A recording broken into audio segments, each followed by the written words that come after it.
In this video, I will discuss about solution chapter. So let us start. So first it is the definition of solution.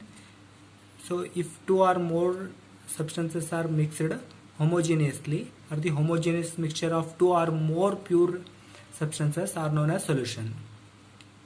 If there are only two components, then it is called as a binary solution. So in a binary solution, we are going to have two components. One is solute and second one is solvent.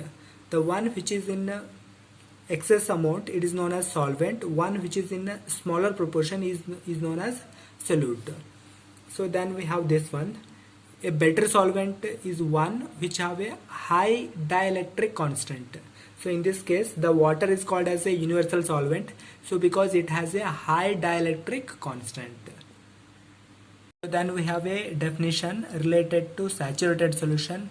A solution that cannot dissolve any more of solute at a given temperature is known as saturation solution.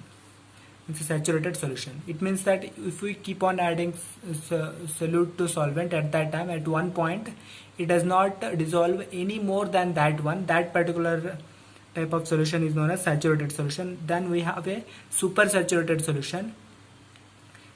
If more concentration, then it's a saturated solution at that particular temperature. If you dissolve somehow more solute than that particular saturated solution itself, then it is called as supersaturated solution. So then we have a dilute solution and a concentrated solution.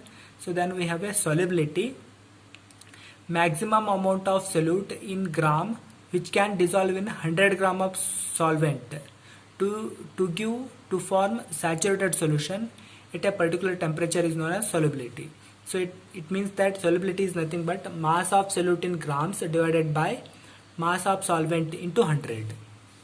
So then we have this one. So sometimes this dissolution of these salts may be endothermic or exothermic. If that particular dissolution of salt is an endothermic process, so in the case of NaN2, KNO3, NaCl and KCl case, so that particular dissolution of salt increases, means dissolution or solubility increases with increase in temperature. But in the case of cerium sulfate, lithium carbonate and sodium carbonate, and in this case Na2CO3 case, so the process is exothermic process. So for that reason, if the temperature or the solubility decreases with increasing temperature. So then we have this Henry law. So it tells that mass of gas dissolved in a given volume of liquid at constant temperature is directly proportional to pressure of a gas present in a equilibrium with liquid. It means that the mass of gas dissolved in a liquid is proportional to pressure of that gas. So then we have this coagulative properties. So these are the properties which only depends on number of particles of solute. So they are relative lowering of vapor pressure, osmotic pressure, elevation of boiling point, and depression of freezing point. So then we have this semi-permeable membrane. So these are the type of membrane which allow only the movement of solvent molecules. So they are known as semi-permeable membrane. The best example is bladder of goat or pig, parchment, cellophane. Right. So these are known as semi-permeable membrane. So then we have this osmosis. Osmosis is nothing but flow of solvent molecules from the solvent to the solution, or so from less concentrated solution to higher concentrated solution through semi-permeable membrane. So this is known as osmosis. So there is one more process, which is known as diffusion. So in the case of diffusion, so there is a movement of both solute and solvent particles from higher concentration to lower concentration. That is known as diffusion. But this osmosis is something different. So then we have this true solution.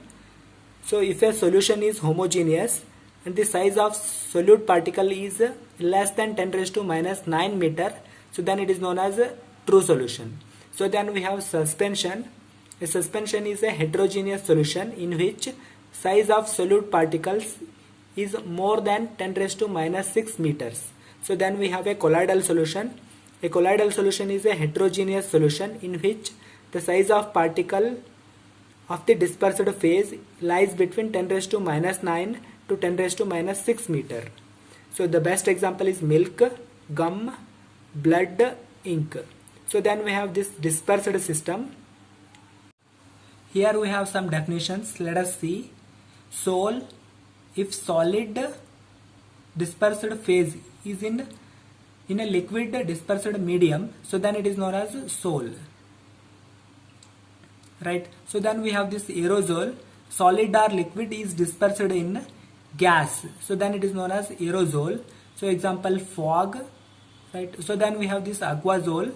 So it means that instead of that particular, right, so when dispersed medium is water, right, so then it is called as aerosol or aquazole or hydrozole. So then we have this foam. So gas dispersed in liquid, then it is called as foam. So then we have this one, Brownian movement.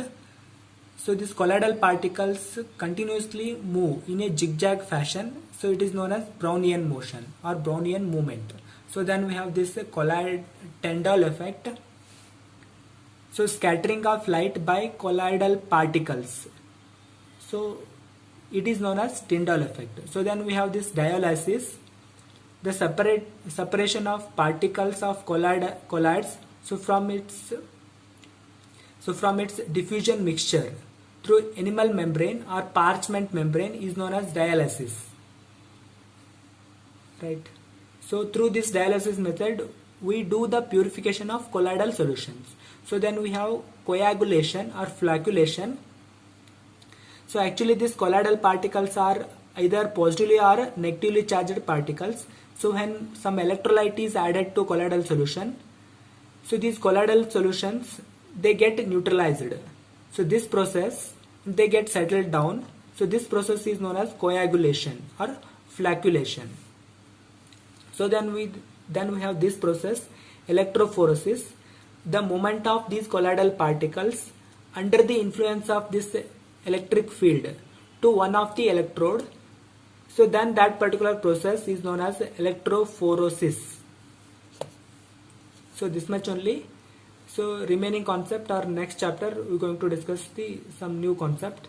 So if you like this video, do like and subscribe this channel. Thank you very much for watching this video.